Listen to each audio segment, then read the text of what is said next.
Hi, in this video I am going to show you how to install GCam 9.6 on your Nokia 5.1 Plus. Step 1. Tap the first link in the description to open the article. Step 2.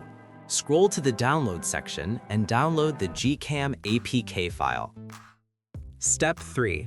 Follow the How to Install guide for step-by-step instructions. A video guide is also available. That's it. Don't forget to visit the article for complete instruction in APK file. Lastly, here's some GCam versus stock camera app comparison.